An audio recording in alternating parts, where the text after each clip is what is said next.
Hello everyone. I just wanted to do this quick impromptu video that sort of came to me in a burst of inspiration. Because tomorrow, as I'm recording this, is the end of the 2022 Winter Olympics. And I wanted to talk a little bit about some aspects of the Olympics and its history that I think very few are currently aware of. Namely, the great differences between the Olympics of today and the gymnastic festivals of the 19th century, which the modern Olympics have their roots in, because these differences are pretty major, especially in the overall mindset, approach, and character of these events between now and what it was like 100 to 130 years ago. And I think it's very interesting because these differences mirror to a great degree the differences between modern athletics and the physical culture of the 19th and early 20th centuries. Now, regarding the roots of the Olympics, I don't know about you, but when I was introduced to the Olympics as a child via family, school, and network television, I was inculcated with this idea that it was the ultimate athletic event, a sort of battle of champions where the top athletes in the world came together to compete and decide who was the best. And I was also given the impression, in terms of the little history that I knew about the Olympics, that it was inspired by the ancient Greek Olympics, which is of course true, and that it was very suddenly revived and essentially sprang to life out of the grass after about 1500 years, which is not really true at all. So why is that last part not true? Well, indeed, the first modern Olympics took place in 1896, technically the first Olympics since antiquity. However, numerous types of similar international gymnastics festivals were also taking place at that time and had been for at least the last previous 50 years or so before the first modern Olympics. So what were those? I want to talk about the history of those for just a minute. Well, about 14 years before the first modern Olympics in 1882, you had the first slet or gathering among the Sokol athletes, this being an organization which existed throughout the Austro-Hungarian Empire, especially in Vienna and Prague, and spreading throughout other places in Eastern Europe and eventually Russia. So these slets were massive events comprising tens of thousands of participants and, of course, even more spectators. And people came from all over Europe to Prague to attend these events, and even from as far as the United States. And some of these slets even had a historical theme, such as the ancient Greek one you see here, though this was from 1912, so this particular one was a bit after the 1896 Olympic revival. At the same time, you had the German Turner gymnastic festivals, or Turnfests, which go back even earlier. According to most modern sources, the first truly international Turnfest took place in Coburg in 1860. However, national and local Turnfests had already been happening for quite some time, since the early 1800s, in Germany and Switzerland. And outside of Germany, you can find accounts of other gymnastic festivals taking place in France, Scandinavia, and in the United Kingdom as well. For instance, in 1827, in the English Monthly Magazine, there is an account of, quote, another gymnastic festival held in imitation of the Greeks and Romans at the Sir Hugh Middleton Tea Gardens by Sadler's Wells. So these gymnastic festivals were happening all over, and even long before the modern Olympics, there was this idea of taking athletic inspiration from the ancient Greeks and Romans, which is not surprising because many of the physical culture methods of that time were being directly influenced by classical literature and art. But in terms of the modern Olympics, they sort of copied those larger international festivals in Germany and Austria-Hungary that already had existed prior during the 19th century. So, the big question, how is the modern Olympics fundamentally different from these 19th century events? Well, on the surface, they appear very much the same. Lots of pomp, pageantry, spectacle, and competition, just as is the case today. However, and I'm not sure when this started exactly, but it was well enforced by the late 19th century, they used to have these things they called preliminary or obligatory exercises. And these were a set series of exercises, specially composed for each event, that every single participant would be expected to do, to perform together, no matter what they planned on competing in individually at the big event. So how did they do that? Well, approximately 4 months prior to the big event, participants would be given the required exercise or series of exercises. That could be in the form of a poster, or sometimes they appeared in the newsletters or magazines disseminated by the parent organization organizing the event, or sometimes in the form of a brochure that was distributed. And actually, we have one here, which is from 1913 from a Turnfest. This would have been a brochure distributed to everyone, and it's got all the exercises there that they would be expected to learn. And each participant would be expected to memorize these exercises. And then on the first day of the event, all the participants from around Europe and America, they show up and they perform these exercises together. Thousands or tens of thousands of people all at the same time in near perfect unison. And here's the kicker. If you didn't participate in the exercise, you were disqualified from any further participation or competition in the event. I mean, can you imagine them doing something like that today in the modern Olympics? You'd have weightlifters, fencers, wrestlers, skiers, swimmers all showing up, and if they didn't have the preliminary mass exercises memorized or couldn't do them, that was it. No more participation in the Olympics. It's over, you're gone, you have to go home. It's almost unthinkable. But that just goes to show you how much the mindset has changed between then and now. So they were looking at it from a much more holistic perspective. They were trying to develop well-rounded athletes and human beings, not just specialists who are only good at one thing or only good at a couple things. And the idea was that you should be able to practice it well into old age. So these festivals also contained special events or exercises for seniors.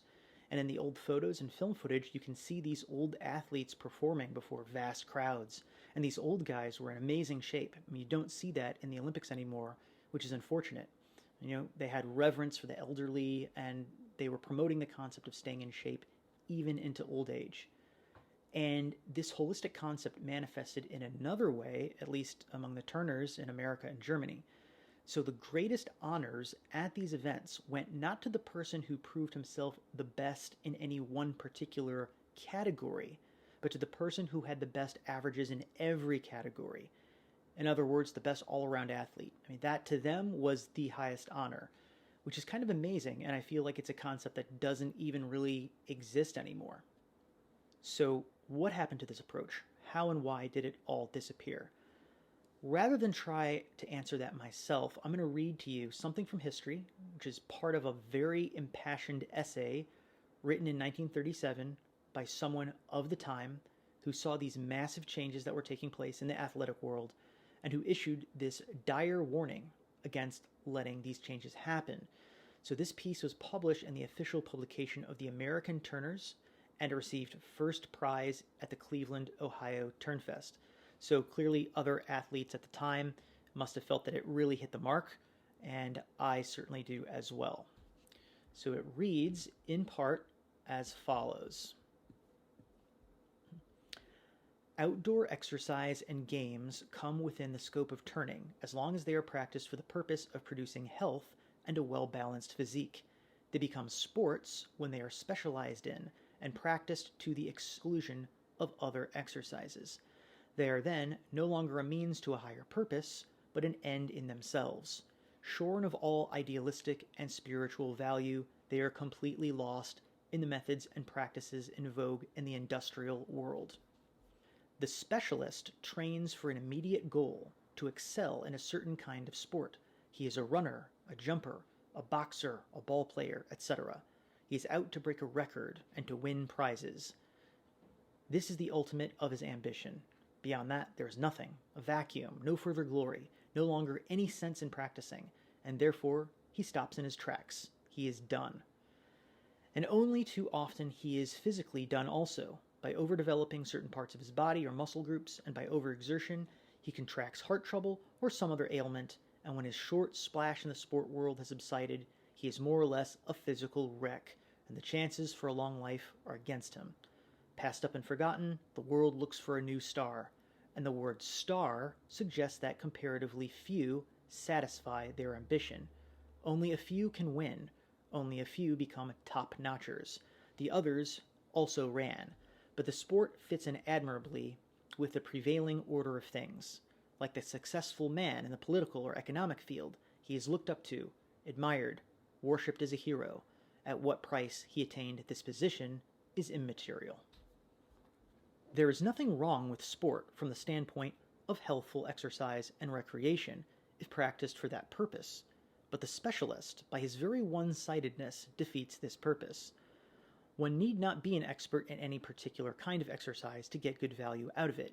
At Turnfests, we give highest honors to the best all-around man or woman. He may have no first in any event, but good averages in all, and certainly he is entitled to the honor conferred upon him. He is the ideal turner from the viewpoint of physiology. The trend of the time is to achieve quick results by specializing and breaking records. For the sake of securing or holding more members, some Turnvereins allow this specializing to go on in their gymnasium. They argue that the individual benefits more by what he desires to do than by what he is forced to do. And he goes on to say, health and a good physique cannot be attained by a one-sided selective activity, but require all-round exercise in the same way as the body requires a variety of foodstuff and cannot prosper on pie alone. But let us look at some of the extremes in sports. Football, wrestling, and boxing. The editor referred to above said of football, quote, "It is the real thing for red-blooded Americans. It makes the blood circulate faster. It strains one's every nerve. It stirs one to action."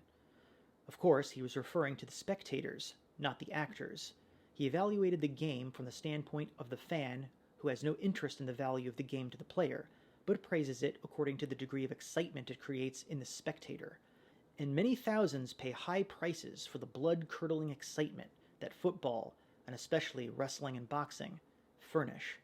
Excitement thus created is not beneficial to the body, not conducive to good health, but satisfies a craving of the multitude. And he concludes, an opinion of the value of turning and sport will depend upon the viewpoint of the judge. The turner will judge them from the viewpoint of the doer, while the fan will judge them from the viewpoint of the onlooker, i.e., the entertainment and excitement it furnishes. The turner practices turning, games, and sports of all kinds for the health-giving value they possess, and therefore avoids one-sidedness and excesses. The fan, who does not understand and appreciate the value of turning, may find the turner's work and play pleasing to the eye, like an old grandmother sitting in her favorite corner darning socks, but otherwise altogether too tame and un-American. He wants the excesses in sports to stir his nerves and blood to excite him, and to thrill the fan and get his money is the object of sport. The turner believes in recreation and sports of all kinds. It is only the difference in viewpoint and practice, the differences in the underlying principle, that divides us. But what a difference. Anyway, I hope you've enjoyed that. Hopefully it starts to give you an idea between the mindset and approach between modern popular athletics today, embodied in events such as the Olympics and even in modern professional sports, and how things were done back in the old days. If you're interested in hearing more about this concept, I suggest you watch two other videos that I've done. One is a lecture about physical culture and fencing for the Association for Historical Fencing, and that can be viewed on their channel. I'll post a link above and below in the video description. And the other video that I would recommend is an interview that I did with Ron Jones, a professional kinesiologist who's really big into the history of physical culture and classical PE. And I'll link to that below in the description as well. Thank you very much. Hope you've enjoyed this, and have a great night.